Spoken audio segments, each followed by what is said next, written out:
ยสบายดีเด้อวันนี้สบายดีแห้งเลยทุกคนบ่ได้อึดอัดเลยมักบ่บ่าวพังไทยเพิ่นถามนะเคินนี่เคินบ่เขายองมาช่วยเคินเลยเนาะเพิ่นก็เว้าขี้ลายได้บัดนี้ยังหายโลด FC หลายๆคนเห็นสาวโทงามแต่งตัวเรากินอีหยังมาคืองามสาวโทกินหอยข้างมาถามแบบนี้เขามาว่าคืออยู่บ้านเนี่ยบ่เคยมีบ่ไปล่มผู้บ่าวอยู่ในป่าไปนำกันตลอดเลยถือผ้าแบบบ่มีผู้รับผิดชอบเคยบ่เคยเนาะประเพณีเขาลึกลับได้แถวชนเผ่าตัวนี่แหละคือเดือนก็บ่ได้เนาะคือเดือนเนาะขันไปกลางคืนเนาะบ่ได้มีแต่เอิ้นผู้สาวลงมานี่แต่เขาบ่มักเขาบ่อยากไปล้ม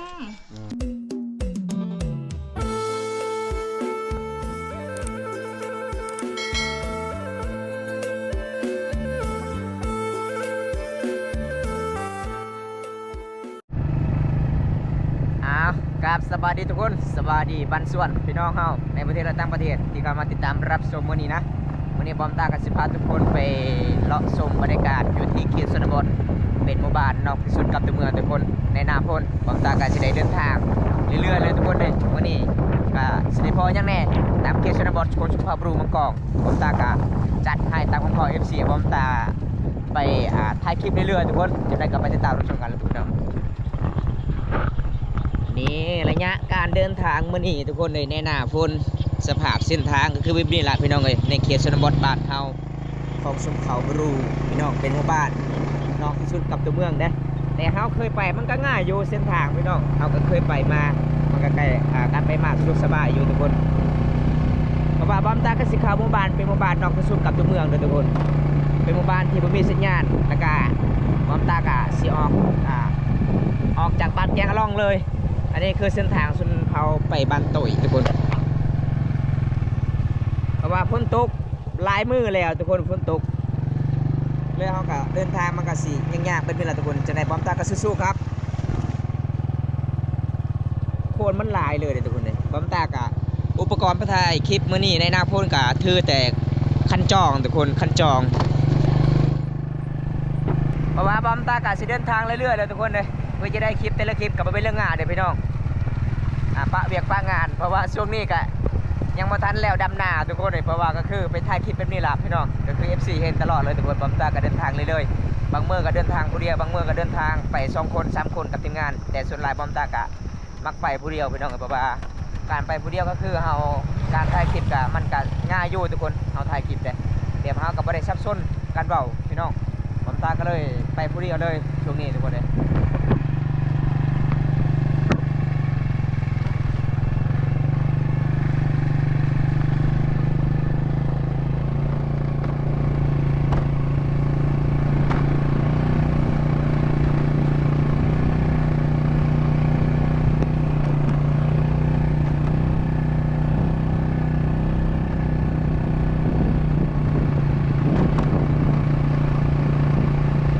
ประมาณยัง10 ลักก็จะได้พอดหมู่บ้านที่บอมตาก็จะเดินทางมานี่เลยทุกคนบอมตาก็จะออกปูนเส้นทางไปบ้านตะลุงทุกคนเลยเป็นหมู่บ้านที่ไม่มีสัญญาณโทรศัพท์เดินทางไปเลย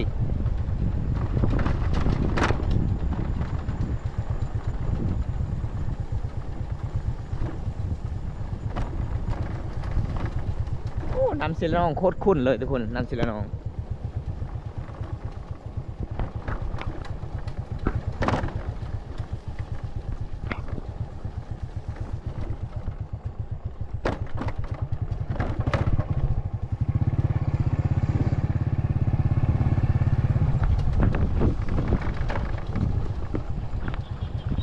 ส่วนแรกเขาเจ้าเฮ็ดนาคือกันทุกคนเห็นปะ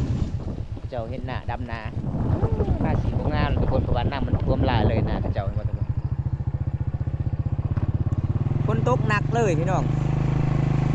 ฝนตกหนักเลยในเมืองนอกเรา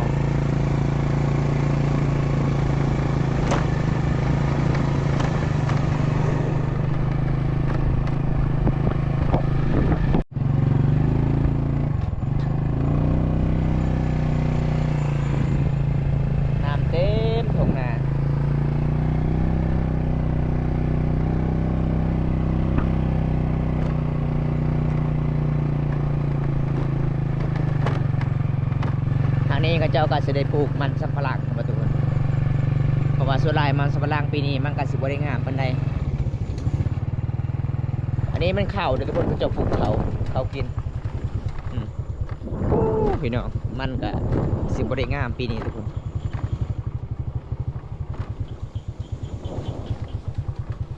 มีแต่มันเบิดเขาปลูกพี่น้อง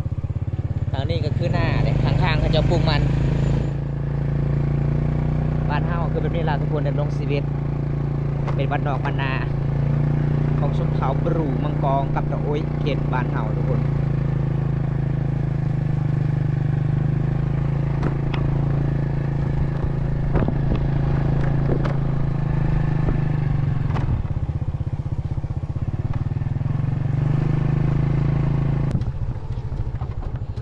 ฝนตกหนักก็คือสะพานอันนี้เฮาก็สิไปบ่ได้ทุกคนเพราะว่ามันเป็นน้ำท่วมในหน้าฝน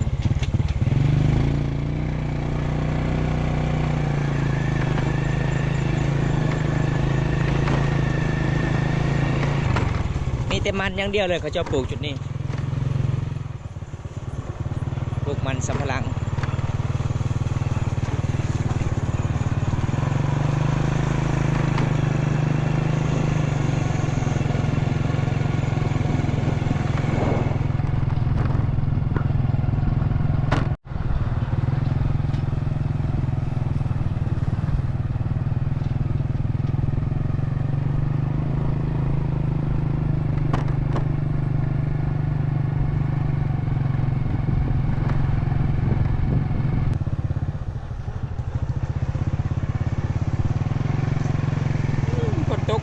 เลยทุกคนฝนตกแท้ตกว่าก็เลยน้ำมันกัดฉีอ้างไว้ในเส้นทางเราเดินทางหมู่บ้านนอกจากตัวเมืองเลย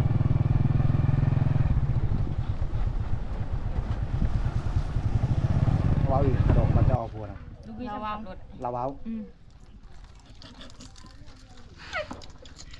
เจ้าถามมึงเดินวันนี้เดินเราชิว่าจากร้านถามเพื่อFCหลายคนได้FCเขาพากมาถาม เลยตัว เอ้าคลิปวิดีโอเจ้าง้อเขาก้อนนะเขาถามได้ลายย่างเขาพากคำถามมานาไม้เขาจะหูขดองชินชดเจ้าเท่าไรเขาเอา เจ้าอันนี้เลยเนี่ยในบืดแน่มนุษย์ อะไรเหรอ ขันเจ้าต้มพอได้ไปถามมึงแม่เด้อไปแล้วเด้อไอ้มามือหน้าให้ได้คำตอบได้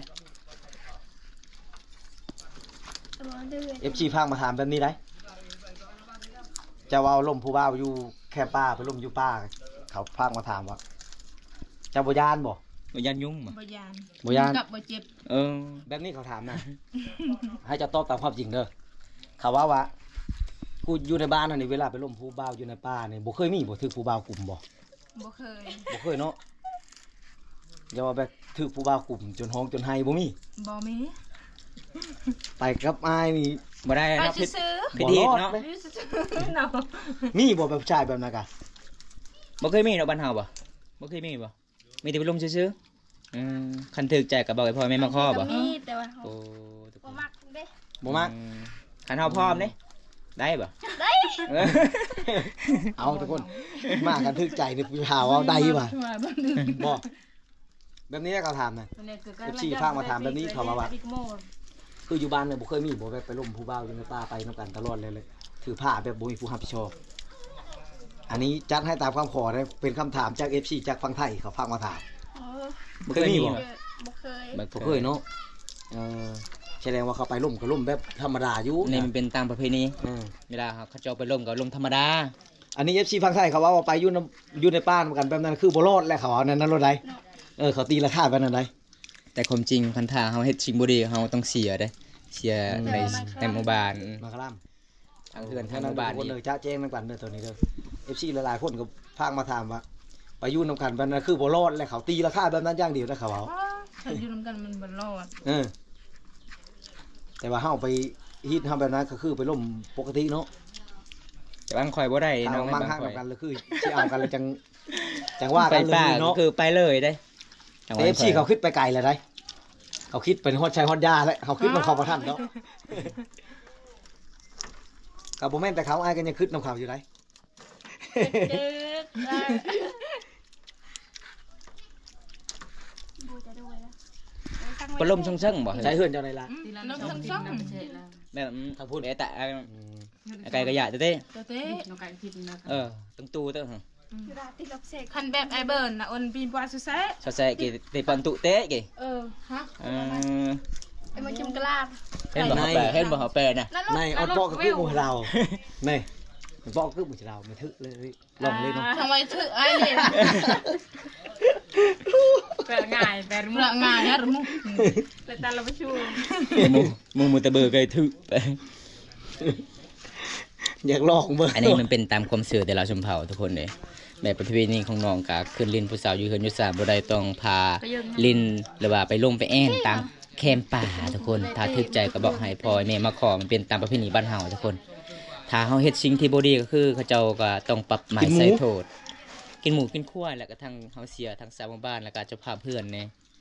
โอ้พี่น้องเอ้ยคันเฮาแบบมากทีนี้เฮาบ่ได้ทำผู้สาวเฮาก็บ่ฮู้คนเกี่ยวกับการลบผู้สาว ระวังเรื่องขึ้นเรือนขึ้นชานเขาเฮ็ดฉลองโคเคนบ่คือแถวชนเผ่ามังกรได้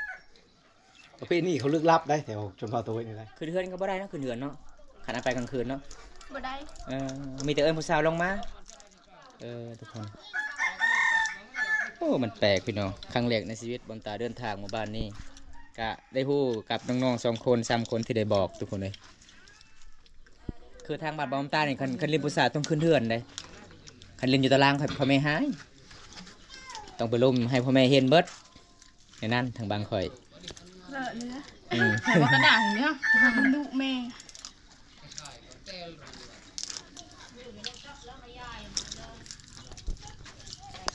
มืดเจียวตัวนั้นเขาเฮ็ดนะ เอาเด้อทุกคนถ้าบ่ได้อยากมาจีบสาวลาวทางหมู่บ้านนี้เป็นหมู่บ้านนอกที่สุดในเมืองน้องเฮากายหมู่บ้านน้องก็จะออกทางเมืองโตยทุกคนอันนี้ยังเป็นของชนเผ่าโตยติดกับเทศบาลเมืองน้องเฮาทุกคนเลยเป็นหมู่บ้านที่บ่มีสัญญาณโทรศัพท์การเดินทางหมู่บ้านนี้สุดยอดเลยติดต่อบ่ได้สาวลาวเด้อพี่น้องต้องสาวลาวปีนภูเขาไปนึงโทรศัพท์จึงว่าเฮาติดต่อได้มาเมื่อนี้ครั้งแรกเลยน้องๆก็บ่คุยเป็นตาฮักตาเพลงน้องๆก็เป็นใจดีพี่น้องเอ้ยแล้วก็เอาเมียงกระเทนให้กินอีก เจ้ากินผู้เดียวเจ้าตัวนั้นน่ะปิดให้หมู่แน่ เบิดแล้ว หมดแล้วนู้น คือที่ไทย FC ฝากมาให้เจ้าให้นุ่งชิ้นให้เบิ่งเขาเอาอย่าเบิ่งเจ้านุ่งชิ้นอย่าเบิ่งชาวเผ่าตัวนุ่งชิ้นว่ะจักสิงามจักสิช้ำได้เขาเอาเขาเห็นเจ้ามื้อนั้นเขาเอานุ่งชงยังงาม เขาตำชิ้น ชง กัน มัน เนาะ เนาะ แล้วสาวนุชเขาตำ เขาคอมเมนต์ ตำชิ้น มาให้ กัน นะ บ่ทางนี้บ่ บ่ชื่อตั้มไปแล้วนะบ่ชื่อแถวนั้น คนชนฟ้ามงกองนี่เห็นรถไปเจ้าตำหูตำชิ้น ต้นเอ็ด ชนเผ่าตัวไว้แถวนึงนี่เขาบ่ตามชิ้น เวลาจะได้ผู้ละ5ชิ้นแล้วบัดนี้นะแม่นบ่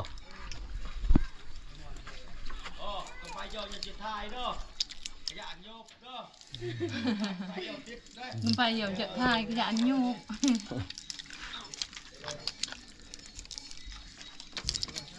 ขณะเบะจากถิ่นนั่นที่ให้จามัน เนาะเอาอยู่เด้จะกินกระทิบนี้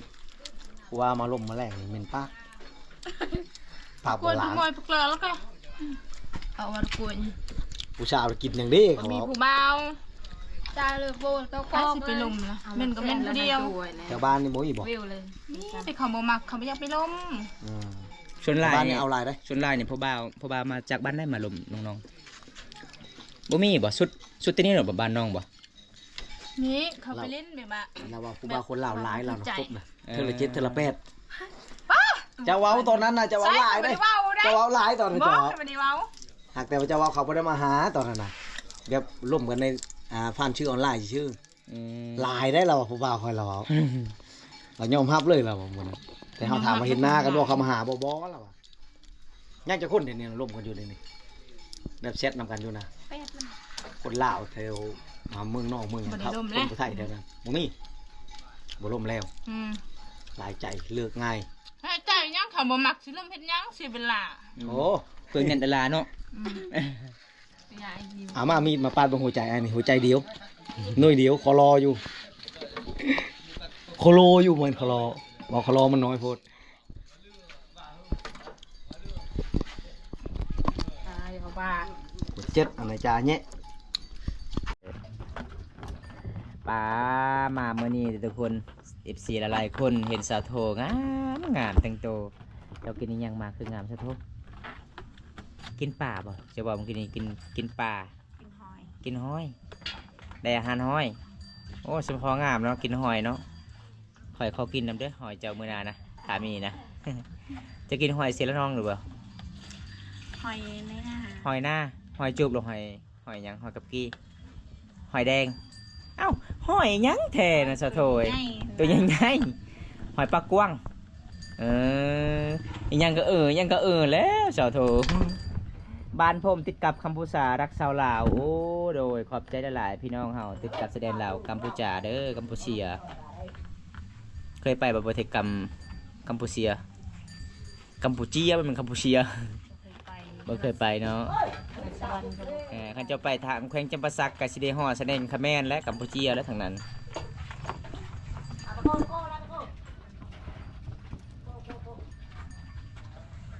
ขอบใจหลายๆเด้อครับเด้อ51,100 คน ขอบคุณมากครับ46 ทานครับวันนี้มาเยี่ยมมายามสาวโทกับบุมีของฝากของต้อนและพี่น้องพากแต่หัวใจมาอยู่น้ำสาวเพิ่นได้มีหัวใจ FC มาฝากน้ำบอมตาแล้วกับบอมตามาฝากมาหอดจดถึงเฮือนน้องเลยเมื่อนี้ทุกคน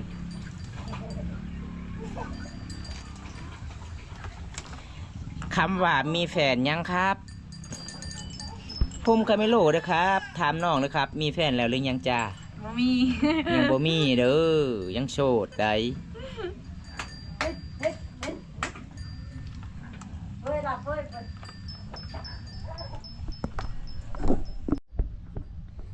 ยังสาวโทจะอยากได้หมึกปุ่มบ่ เคยเห็นเจ้าลินตลอดเลยหมึกปุ่มนะ หลานปากก็ลิ้นไหม ลานจะปะจักลินเนาะตอนได้เจ้าสิเข้าเมืองน้อง โอ้กัน ใส่ว่าสิไปซื้อยาให้น้องสายเจ้า เบิ้งจังหน่อย จังหน่อยก่อนบ่อย่าลืมได้เสือให้พ่อเจ้ารถใหญ่เลยเด้อ อยากโดนสาวโททุกคนเลยอีพ่อเพิ่นขนาดสิแปลงรถจักรเก่าก็ยังบ่มีเลยทุกคนคือบอลรถบอมตานี่งามแต่เสื้อเด้อพี่น้องทางในอุ้ยมันยังมันยอกเลยพี่น้องเอ้ยรถมันเก่าใส่ประมาณ20 กว่าปีแล้วเอามาอีกแล้ว FC สบายดีเนี่ย โดยสบายดีเด้อ สบายดีเด้อ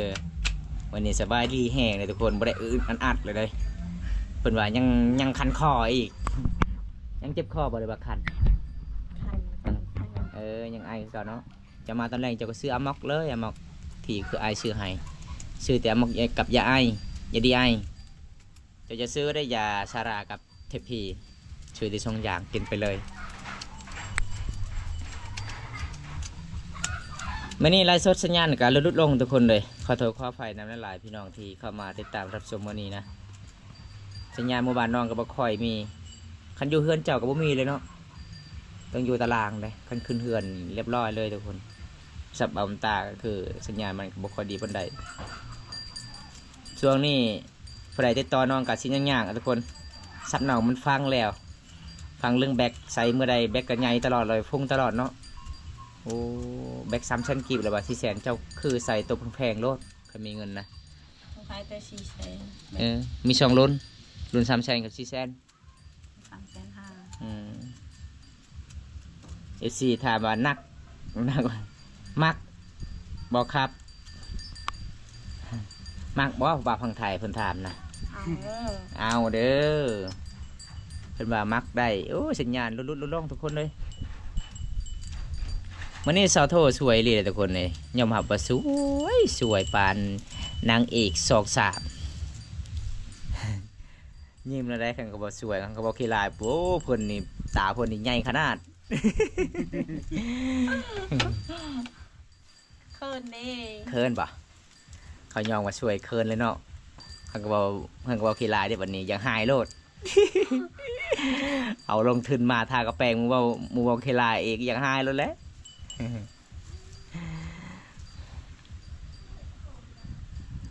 โอ้สัญญาณลดลงเลยบ่ค่อยมีสัญญาณหมู่บ้านน้องทุกคนในเมื่อนี้เพราะว่ามีลมพัดแห้งหลายเลยสัญญาณมุนติ้วๆ